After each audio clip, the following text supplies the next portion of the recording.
awal saya dari Fakultas Fisik jurusan Ilmu Administrasi Bisnis dari Universitas Jember. Sebelumnya Ibu bisa perkenalkan, namaku Ais, selaku owner kedai Bu. Jadi Bu, saya di sini mau nanya sedikit. Gimana sih Bu, Ibu mau mulai bisnis ini? Mulainya, kalau awalnya itu Mbak, namanya memang kedai Bu, tapi jualan itu enggak selengkap ini dulu. Dulu tuh hanya jus buah aja. Tapi memang kedai itu memang bukan namanya, bukan kedai jus, bukan apa sih, kadang kan ais jus gitu kan. Enggak, memang kedai itu namanya. Tadi itu cuma jus buah aja. Enggak ada es teh, masih jus buah aja, real jus buah aja. Udah itu seiringnya berjalan waktu itu customer itu minta, Mbak jual es teh dong gitu kan, kalau panas-panas hidupnya es teh. Jadi aku bingung, aku nggak punya pengalaman kerja di resto, nggak pernah, terus nggak punya pengalaman kerja di tukang es teh itu nggak pernah. Jadi Mbak minta sarannya gimana itu es teh gitu. Dulu itu Mbak ada minta, Mbak tahu nggak teh cap botol gitu kan. Coba ada di warung-warung itu ada bubuk itu di itu aja Mbak, diseduh, nanti gulanya dipisah. Oh iya dah, tak coba besoknya tak review. Itu harganya 2.500. Tapi cup kecil yang sekarang tetap harganya sampai sekarang. Itu cupnya 16 oz. Itu harganya 2.500. Dan itu penuh tau, maksudnya satu permintaan udah terrealisasi kan. Jadi itu aku ada minuman rasa kayak pop es, jus, itu kan banyak variannya, banyak rasa-rasanya. Jadi aku lengkapin satu-satu, nyicil kan. Modalku kan sedikit, enggak langsung punya modal banyak kan. Jadi aku dapat laba sedikit, tak buat bikin aneka rasa itu. Jadi aku lengkapin juga. Jadi tuh datang lagi mbak jual nasi dong, biar aku nggak keluar, males gitu kan. Terus jujur aku nggak bisa masak, jadi aku bilang ke mbak gimana ya mbak, mbak tahu geprek enggak?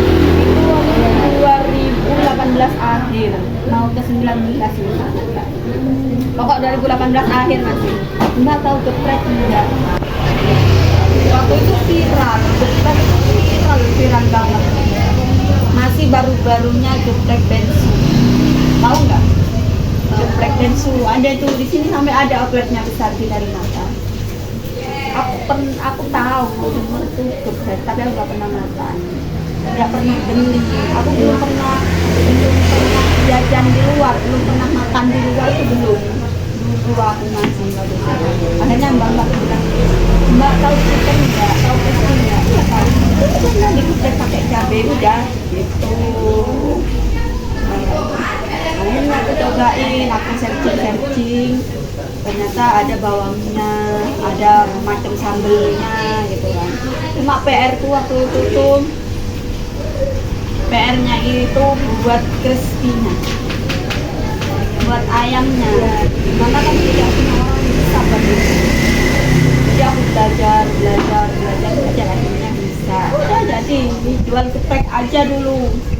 Jadi yang tak jual tuh geprek crispy. Itu pun crispy gak ada lalapan, saus. Jadi gak ada pilihannya yang crispy pakai saus apa lalapan, gak ada.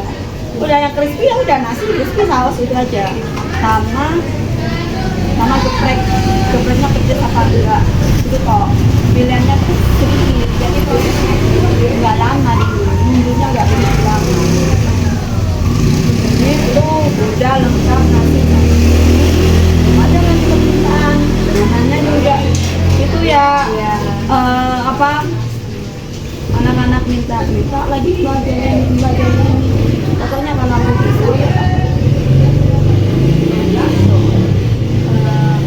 Kalau strategi mengembangkan bisnis ini gimana? Kalau strategi yang aku pakai dulu, aku pernah dibuat promo, kayak promo gitu pakai voucher dulu banget mbak, waktu baru ada nasi.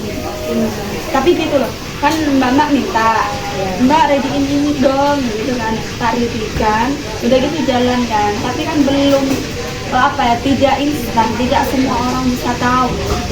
Jadi aku dibuat udah akhirnya aku mau pakai voucher. Voucher pembelian itu waktu itu pembelian 15.000 dapat satu voucher. Itu 10 voucher dapat ditukar satu makan. Karena kan yang dipromosikan aku makanan kan. Nasiku bukan esku. Jadi yang tak buat promo ini dimakanku. Jadi 15.000 dapat satu voucher.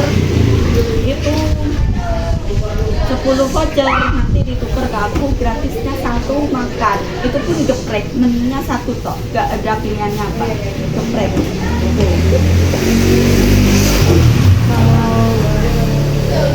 Gimana ibu menghadapi persaingan bisnis ini Bu? Kalau menghadapi saingan itu lebih ke gimana ya, mau dibuat ribet bisa ribet, mau dibuat santai bisa santai. Karena kan kalau kuliner itu setiap hari update to date-nya itu setiap hari. Apa ya mbak, berdalih menunya itu cepet banget, orang itu banyak yang kreasi, berkreasinya orang itu banyak sekali. Dan kalau mengikuti itu aku nggak bisa, maksudnya nggak kelari dia kayak aku. Jadi jalan satu-satunya ya aku mungkin bervariasi menu. Ya kayak tadi itu dah, apa yang diminta anak-anak kalau aku bisa tak replikan. Itu salah satu usahanya. Terus di ini lagi mbak, kayak pelayanan itu yang dipertahankan kami. Mau sebad mood apa kita kalau di customer itu ya wes mau apa mbak, mau sebad mood apapun aku coba dari lihat ya, mau apa mbak, makasih ya. Itu menurut aku pelayanan kalau yang terus kayak variasi menu itu bukan tergantung sih, apa ya, apa yang diminta anak-anak itu dah, apa yang diminta konsumen itu kalau aku bisa kok itu. Terima kasih Bu. Oh, udah. Terima kasih untuk wawancaranya. Terima kasih. Semoga makin lancar usahanya, makin banyak yang datang.